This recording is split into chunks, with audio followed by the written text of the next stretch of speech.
ग्रंथ का नाम क्या है? श्रवण सुत्तम। ये श्रवण सुत्तम कोई एक ग्रंथ नहीं है, अनेक ग्रंथों का संग्रह सूत्र है। उसमें चल रहा है इसमें संग सूत्र।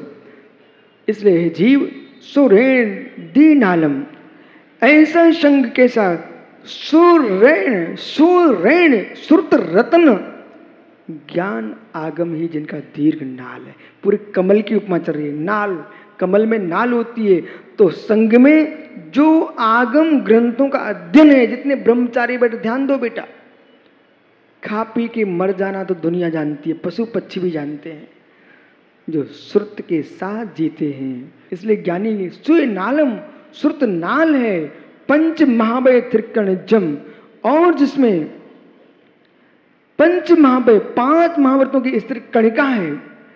गुण केसर लस्या, और उत्तर गुण मूल गुण, जैसे कमल के नाल के बीच में केसर होती है, ऐसे मूल गुण इन मुनि संघ के केसर हैं। और मध्यवर्ती सब गजने महुरने प्रबुद्धश्च जिन सूत्रे सुबुद्धश्च। हे जीव, श्रावक, क्या गजब। अब मत कहना प्रणय सागर भिंड के लोग बहुत झूमते बहुत झूमते बहुत झूमते। ये महाराज लिख रहे हैं यहाँ पर ग्रंथ करता। सुनो, झूमना झूमना ऐसे झूमना जैसे पुष्पों पर भौरे झूमते हैं पर छेद नहीं करते। पुष्पों पर भौरे झूमते हैं पर छेद नहीं करते। कीड़े झूमते नहीं है पर छेद करते हैं। ऐसे श्रावक गण, भक्तगण मुनि संघ के ऊपर झूमते भौरों के समान, लेकिन कष्ट नहीं देते। जानी भैया वृत्ति करना पर कोई के हाथ पर मत तोड़ना। ओह, क्या लिख रहे, क्या गजब गाथा तो देखो आप। मालूम है पंडित क्या सोच रहा है? मालूम लगता है एक छांट के लाए। भैया छांट के नहीं लाए, क्रम में चल रहा है सब। सावय गजणे महुरे प्रबुद्धश्च ज्ञानियों, जिसे श्रावक जन, सुनना, श्रावक यानी भौरे सदा इनको घेरे रहते। देख रहे ना ये भौरे घेरे हुए संग को, ये सब भौरे हैं, सत्य है। पर पन्ना कह देना सबसे, सारे फूलों पर भौरे नहीं घूमते हैं, जिनमें पराग होती उन्हें घूमते हैं। ऐसे भौरे भी यानी साधु नाम पर नहीं घूमते, साधु स्वभाव पर घूमते हैं। दृढ़ सूर्य ते बुद्धिश्च, और कैसे जनेश्वर देव रूपी सूर्य के तेज से प्रबुद्ध होते। जैसे कमल होता ना, वो सूर्य खिलता ना तो खिल उठता है, ऐसे भगवान जिनेन्द्र देव की देवरूपी सूर्य के तेज से ये मुनि संग प्रफुल्लित होता है, खिलता है, प्रबुद्ध होता है। संग पौरुष भयतम, अब हाथ जोड़ लो। ऐसा संग रूपी कमल, श्रवण संग रूप कैसे हैं? जैसे कमल में सहस्र दल पत्र होते हैं, ऐसे मित्र श्रवण रूपी सहस्र पत्र हैं। एक संग में हजारों मुनिराज हैं। आज तुम 18 को देकर लोग थकते हैं। अरे ऐसा को भद्रबाहु स्वामी काल में 24,000 मुनिराज थे। सहस्र पत्र, जिसमें कमल में सहस्र पत्र, जो मुनिगण श्रमण हैं यही संग के पत्र हैं। यानी पत्र नहीं होगा तो कमल की क्या कीमत। ऐसे कितने बड़े आचार्य भगवंत हो, ये मुनिगण पत्र नहीं होंगे तो आचार्य भगवान की क्या कीमत। संग की साधुओं से ही तो कीमत होती है। एक एक साधु कमल के पत्र के तुल्य है। इसलिए संगबद्धम, ऐसा संग जो है श्रवण रूपी सत्पत्र संग रूपी कमल बद्धम, बस अंतिम शब्द है। इसलिए हाथ जुड़ाए थे। जैसे मालूम मुनिराज आपको आशीर्वाद देते ना, श्रावक भी भावना भा सकता है। संपूज्यकानां प्रतिपालिकानां यतीन्द्र सामान्य तपोधनानां देशस्य राष्ट्रस्य पुरस्य राज्ञा करोति शांतिं भगवान जिनेन्द्रः।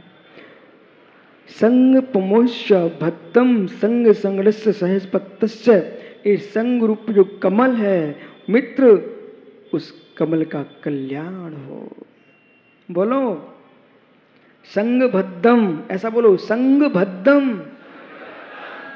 भद्दम में समझ लेना, संग भद्दम ये प्राकृत भाषा है। भद्दम यानी भद्र, भद्र यानी कल्याण। ऐसे चतुर्विध संघ का कल्याण हो। जाओ, कल फिर आओगे। यानी पर्याय तो पुनः चर्चा करूंगा। बिल्कुल मस्तिष्क को ठंडा करके आना कल से। मालूम यहाँ पर नए प्रमाण की दृष्टि से व्याख्या प्रारंभ होगी। बिल्कुल कठिन नहीं होगी, चिंता मत करना। बिल्कुल सरल नहीं होगी, चिंता मत करना। जो है आत्मा स्वभावं परिभाव भिन्नम, आत्मा स्वभावं परिभाव। आत्मा का स्वभाव प्रभाव से भिन्न गुणमावीर स्वामी की भवबंधो। आचार्य प्रवर भगवत कुंद कुंद स्वामी ग्रंथराज प्रवचन सारजी में ध्रुव ज्ञानानंद स्वामी भगवान आत्मा के सह स्वरूप का व्याख्यान कर रहे हैं। वस्तु द्वैतभूत है और 6 द्रव्यों के अंतर्गत 2 द्रव्यों पर ही विकल्प है। धर्म द्रव्य पर, अधर्म द्रव्य पर, आकाश काल पर किसी का कोई विकल्प नहीं है, क्योंकि ये 4 द्रव्य शुद्ध ही होते हैं, शुद्ध ही होते हैं, अमूर्तिक ही होते हैं, अचेतन ही होते हैं। जीव और पुद्गल ये 2 द्रव्य हैं। इनमें क्रियावती शक्ति है, इनमें स्वभाव विभाव शक्ति है, शुद्धा शुद्ध शक्ति है, शुद्धा शुद्ध शक्ति है, शुद्ध शक्ति भी है, अशुद्ध शक्ति भी है।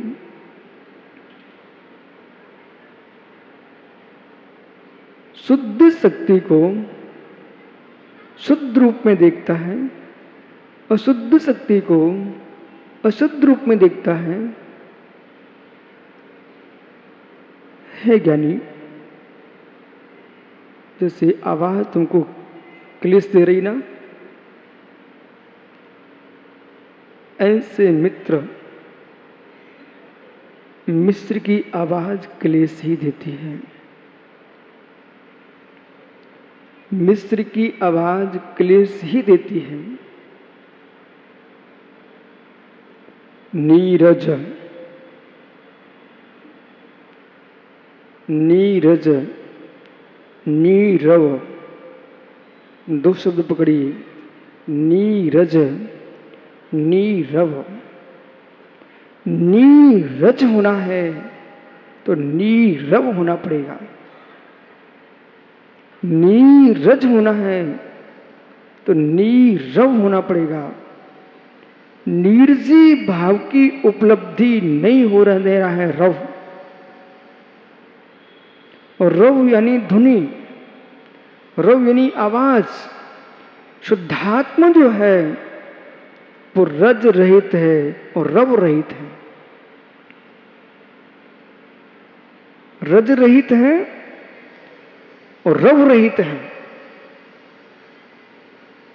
उस शुद्धात्म शक्ति को भी आज समझ लीजिए। भावनय, भावनय से आगे सामान्य नय पर चलना है। इसके बीच की आपको बहुत सारी चर्चा करना है। जिस जीव ने आत्मा को त्रिकालिक शुद्ध स्वीकारा है वो भी सत्य है। जिस जीव ने आत्मा को अशुद्ध स्वीकारा है वो भी सत्य है। इतना ज्ञान होना चाहिए है। मुक्ति किसकी होगी? मुक्ति किसकी होगी?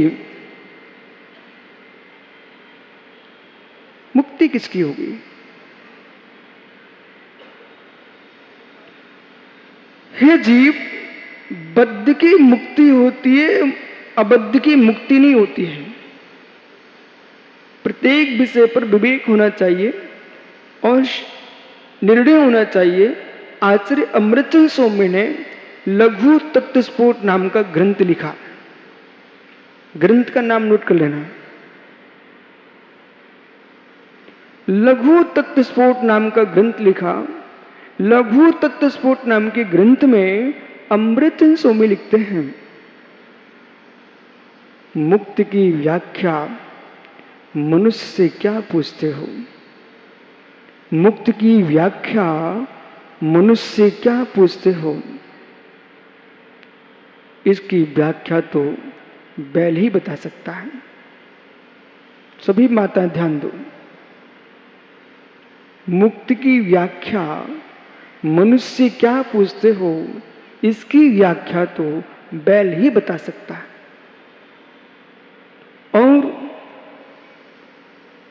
और शब्दानुच्चारणेपि स्वस्वान वन मर्थवत, बहुत सारे विषयों पर शब्द नहीं बोलना पड़ते हैं, अर्थ को देख करके ही अर्थ का ज्ञान हो जाता है। अर्थ को देखते ही अर्थ का ज्ञान हो जाता है।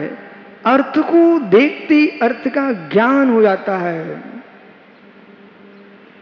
आवाज बंद नहीं होगी।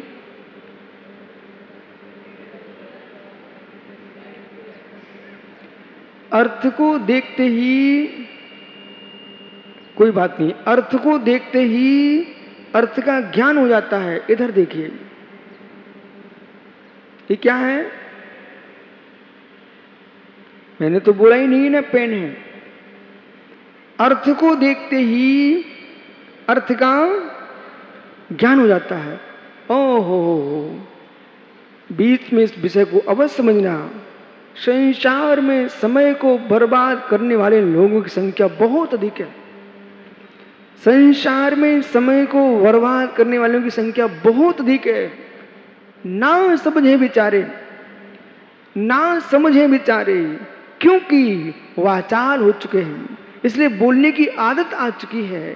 जबकि अर्थ को देखते ही अर्थ का ज्ञान हो जाता है, फिर भी पूछता है राकेश क्या कर रहे हो?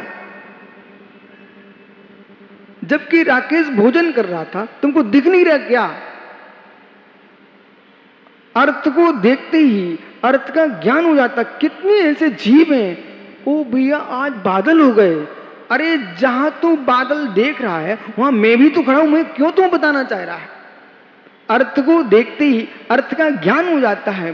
अरे भाई पानी गिरने लगा, अरे पागल तू अपना शब्द बरगड़ाओं को खर्च कर रहा है, मेरे श्रोतेंद्रिय के बल को नष्ट कर रहा है। क्यों बोलना चाह रहा है? तुझे अपने आयु कर्म पर दया नहीं है, तुझे अपने ज्ञान पर दया नहीं है, विवेक पर दया नहीं है। अरे पानी गिर रहा, मैं भी तो वहीं बैठा हूं, पानी गिर रहा मुझे दिख रहा, तू क्यों बोलना चाहता है? महाराज जी हम ब्रह्मचारी हो गए हैं। अरे मुझे तेरा भेष दिख रहा है, तू क्यों बताना चाह रहा है ब्रह्मचारी हो गए हो? महाराज जी हमने दीक्षा ले ली है। अरे दीक्षा ले ली है, ये तू क्यों कह रहा है? पिछी कमंडल मुझे दिख रहा है और नग्न भेष दिख रहा है, तू क्यों मेरे से पूरा दीक्षा ले ली है? करो निर्णय पंडित साहब। 24 घंटे में व्यर्थ की भाषा बोलने वाले लोगों की संख्या कितनी है?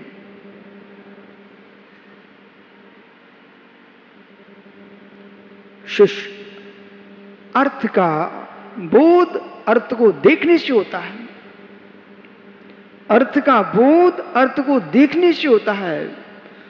कैसे? शब्दानुच्चारणे भी, शब्द का उच्चारण नहीं करने पर भी अर्थ का बोध हो जाता है।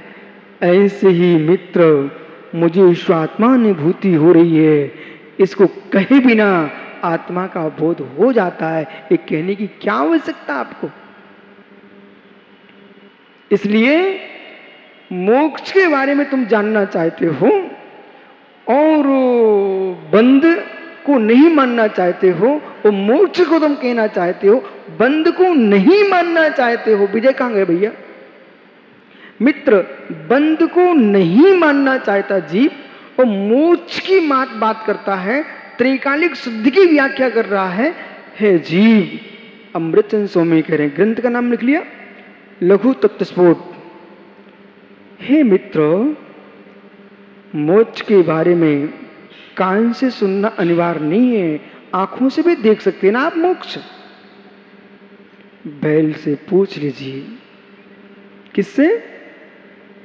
बैल से पूछ लीजिए। बोले कैसे पूछूं?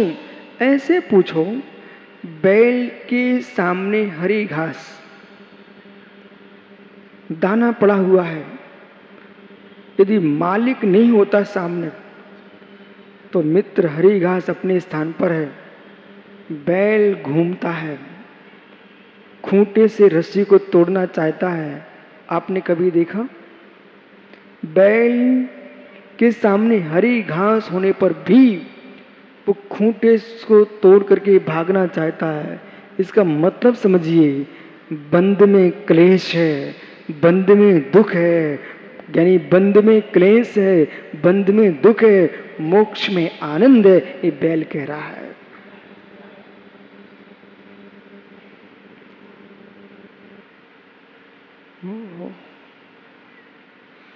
तो मुंज धातु से मोक्ष बनता है, बराबर है ना? मुंज धातु से मोक्ष बनता है। तो जब तक बंध नहीं स्वीकारोगे तो मोक्ष किसका? इसलिए समय सार जी में हमने आपको 2 दिन पहले कहा था, समय सार में 3 प्रकार की व्याख्या है। उसी समय सार से बोल रहा हूं मैं। हे मित्र, हे मित्र, बंधम चित्तूण, इस समय सारी गाथा है। बंधम चित्तूण, बंध का छेद करके ही जीव मोक्ष को प्राप्त होता है। पर कोई जीव यूं मान ले, मैं तो बंधा हूं, मैं तो बंधा हूं, मैं तो अशुद्ध हूं, मैं तो बंधा हूं, ऐसी मानसिकता जिसकी बन जाए, तब कुंद देव उसी समय साजी ग्रंथ में लिखते हैं, हे मित्र, तू क्यों भयभीत होता है? क्यों अपने आप को हैरान कर रहा है? मैं तो बंधे ही हूं, मैं तो बंधे ही हूं। अरे ये देख कि खूंटे पर बैल को किसी ने बांधा था ना, जिन हाथों से बांधा था, जब छोड़ के कहीं ले जाएगा तो हाथ दूसरे लाएगा क्या?